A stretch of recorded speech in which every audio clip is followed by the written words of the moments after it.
Hello. Right. I've been and taken a punt on one of these Chinese torches. You can see it's the Archon DH30 Mark II, if you want to pronounce it that way. Yeah, made in China. That's it there. In the box, we also get the camera.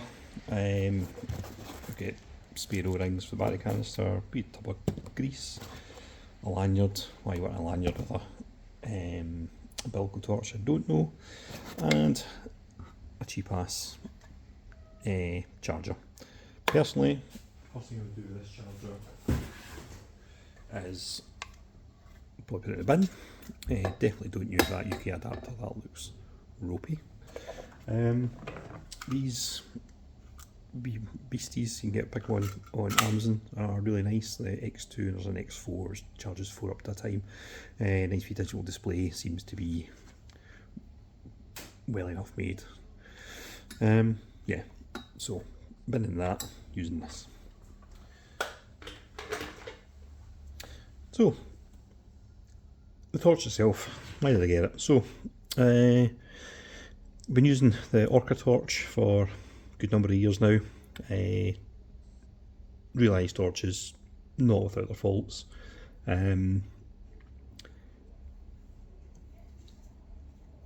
had a battery canister flood. This one, the O-rings looked all pretty good. There's no obvious reason why it should have flooded, but it did. Other issues that I've seen with them is water getting through the button assembly. This is the version 2 head. The version 1 head has a similar setup, but it's a kind of through body button setup.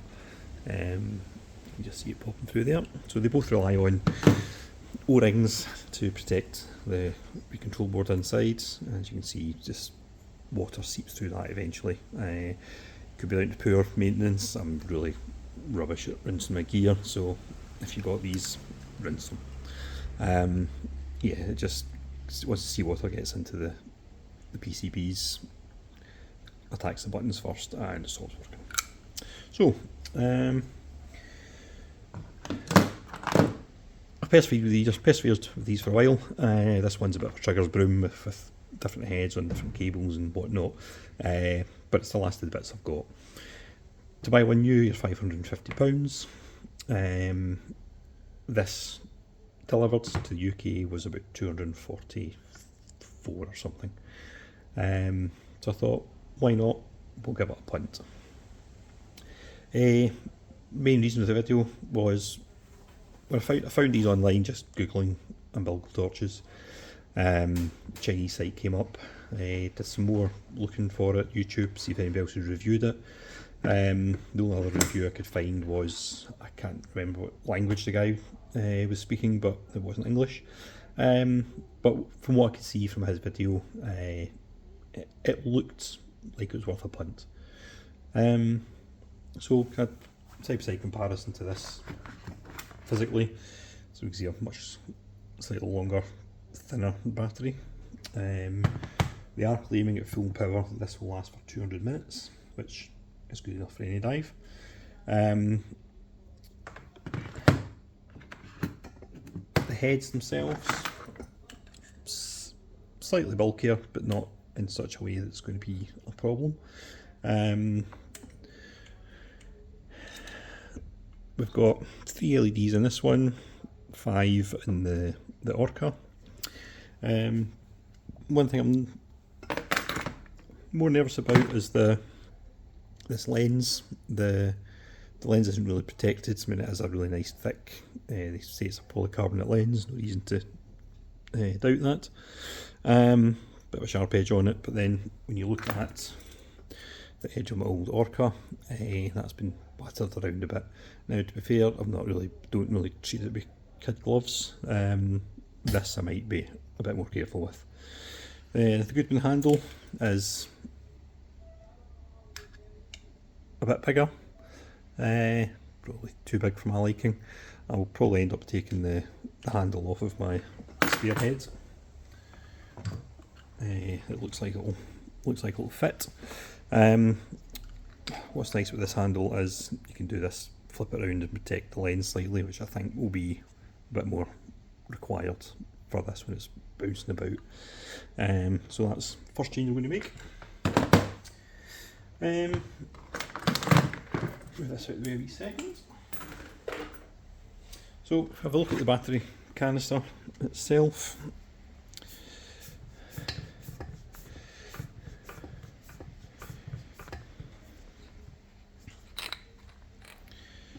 Okay, so see the machining of it's nice wee knurled feature, well, not even knurled but nice wee grippy features.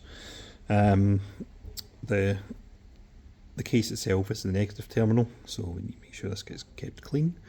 The terminals themselves look nice and chunky and easy to maintain if need be. Interestingly, actually the strain relief on these is a nice big, probably stainless springy thing, compared to the slightly more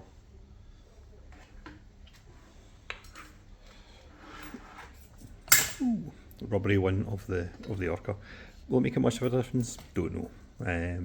Orca, we've got plastic glands and things, but these are actually then filled with resin to stop them leaking, which is fair. These I've not taken that apart, to be honest with you, so not too sure. Yeah, seems all enough. Batteries, takes 3 of the 26650s,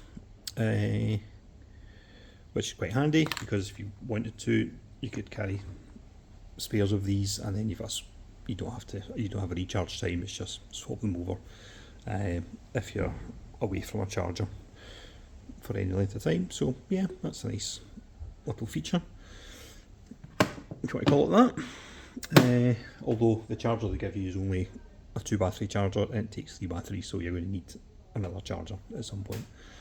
The canister itself, yeah, it's one piece aluminium, only 2 rings in it compared to the 3 in the Orca. So time will tell. Put them back together.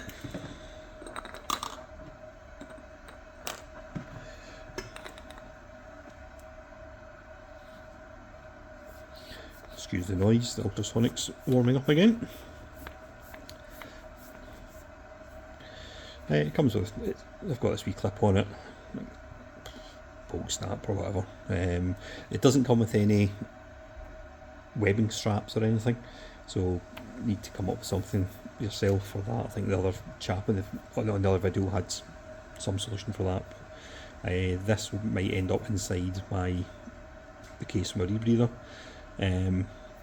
If it fits, which it probably will. Let's fire it up.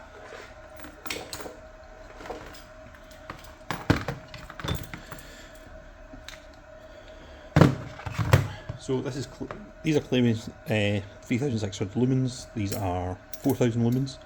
To get it on, it's a long press.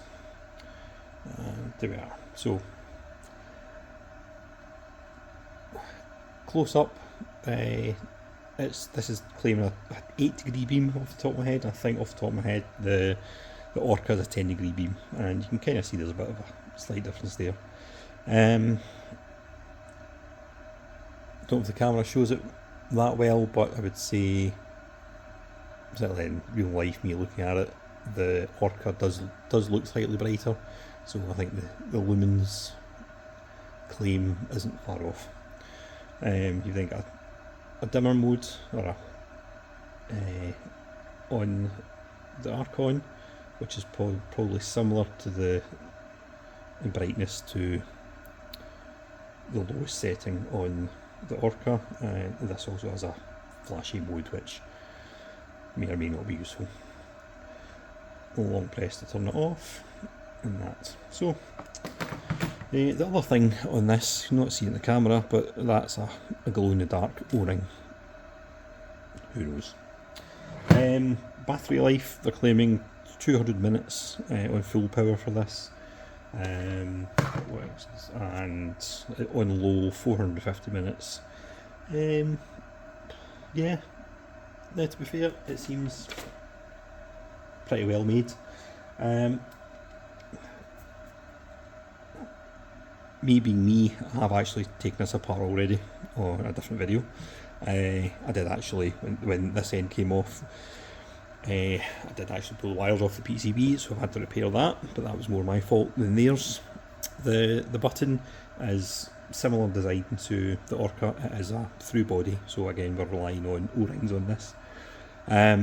So time will tell. This is sealed on, there's a radial O-ring and a face seal O-ring keeping this on, and so I don't see that failing at all. I think personally I probably would have put a couple more screws on this just to even the load slightly, but it's plenty thick. I don't see that being much of an issue. So yeah, other than that, time will tell, and catch you later.